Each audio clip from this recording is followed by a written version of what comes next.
Құрметті әріптестер, мен сабағында Тони Райан жасаған даналық кілттерін пайдалануға тырысам. Алдарыңызда менің бір сабағында шеңбердегі үшбұрыштар теңдігі тақырыбында қолданылған кілттер қатары ілініп тұр. Бұл жерде мен әліпби кілтін қалай қолдандым? Әліпби кілтіне сабаққа қатысты сөздер басталатын әріптерді қойып қойдым.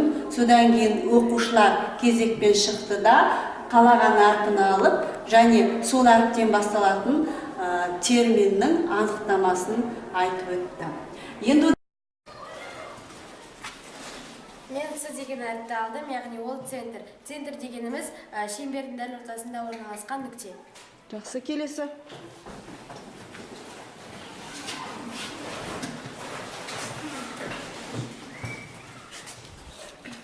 Мен Д деген әріпті алдым. Д дегеніміз ол диаметр. Диаметр дегеніміз ол шеңбердің центрінен өтетін қорда.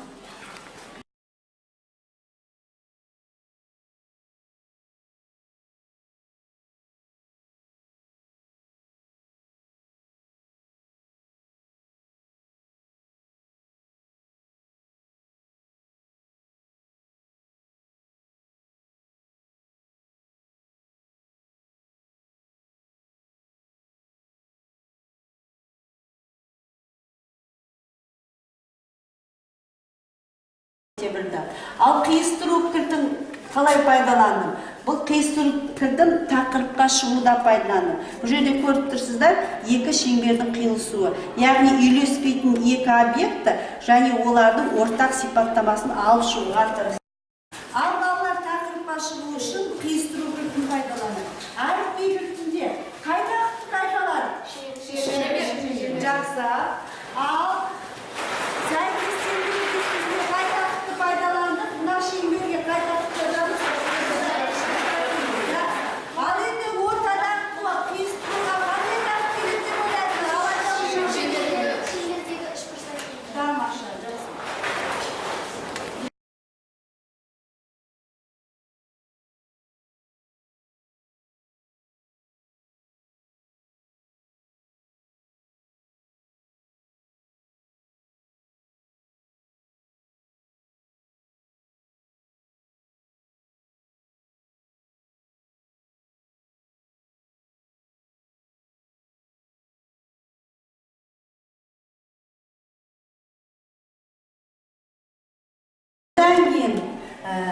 Жаңа дизайн кілті. Айталық, жаңа дизайн кілтіне мен қажетті құралдарды салып қойдым. Бұл жерде жаңа дизайн кілтінде есеп шартына қатысты модель құрастырады да, содан кейін есеп шартында жоқ элементтерді қоса тұрғызады.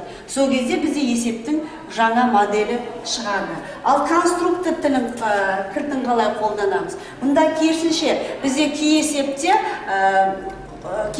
құрамдас бөліктерден құралады. Сол кезде біз оның құрамдас бөлігін ажыратып алып, өзімізге есепті жеңілдетуді көздеп отырдық. Ал қанеки, мұна есепті шешу үшін балалар бізге жаңа дизайн қажет болады. Кім жаңа дизайнның макетін жасайды? Ал Ислам келе ғой. Бұл жерде екі хорда.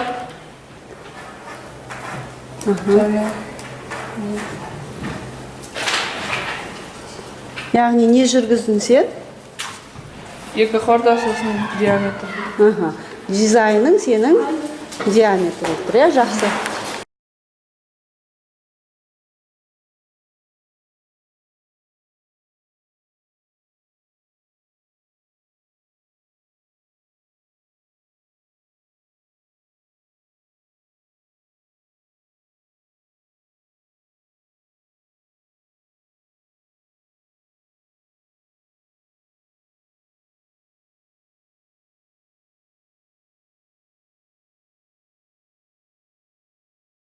Кейін жөнсіздік кілтін қалай қолдандық?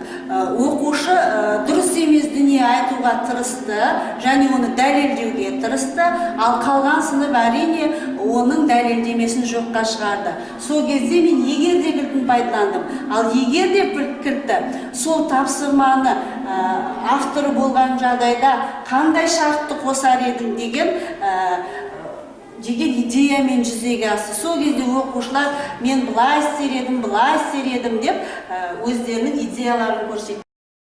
Ал енді балалар тақтаға зер салайық. Тақтада берілген А, О, Б және Б осы үшбұрыштар тең бе? Кім айтады? Жөнсіздік кілтімен кім жұмыс жасағысы келеді? Тағы кім шыққысы келеді? Жақсы. Ал Архат келе ғой.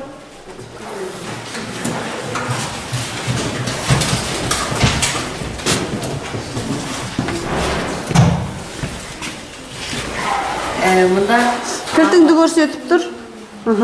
АО және осы қабырғалары тең, себебі радиус. Жақсы. БО қабырғасы ортақ. Есептің шарты бойынша және БОА және БОЦ бұрыштары тең. Дұрыс па балалар? Жоқ. Неге? Кәне кім айтады? Кәне Алмас айта ғой, неге? Көрсетілмеген, жақсы. Сондықтан бұл жөнсіздік кілті болып саналынады, жақсы отыра ғой. Ал енді, егер автор болсаң, сен не істер едің? Егер де кілтін кім ұстағысы келеді? Кәне. Ал Сұлтан келе ғой. Тез жүгіреміз. Мен егерде автор болсам, АБ және БЦ қабырғаларын теңізуші. Сонда бұл екі үшбұрыш нешінші белгі бойынша тең бе? Бойынша тең болады. Жақсы отыра ғой, рахмет. Тағы да кім автор болғысы келіп отыр? Ал Темірлан келе ғой.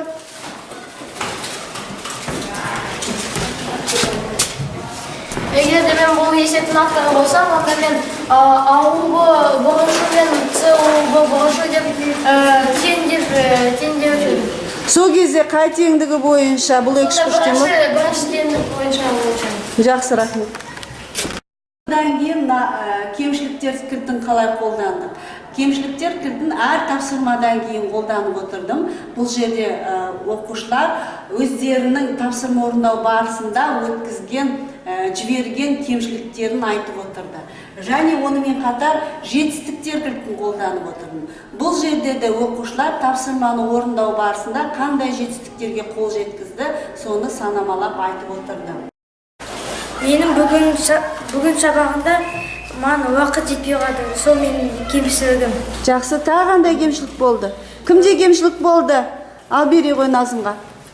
Мен бүгін сабақтан үшбұрыштардың теңдіктерін шатастырдым бір-бірінен.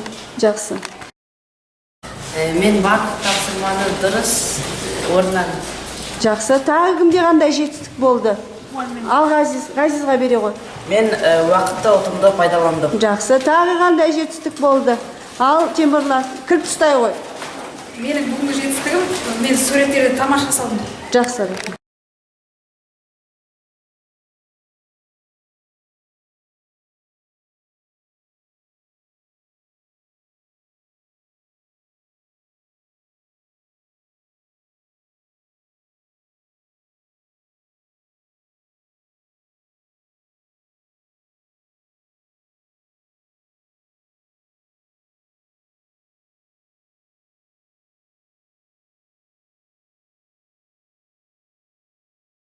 Ал құрметті әріптестер, сіздерге бағдарламаның тиімді идеяларын жүзеге асырып, еңбектеріңізге шығармашылық тілеймін, сәттілік тілеймін, тек қана биіктен көріне беріңіздер. Зейіндеріңізге рахмет.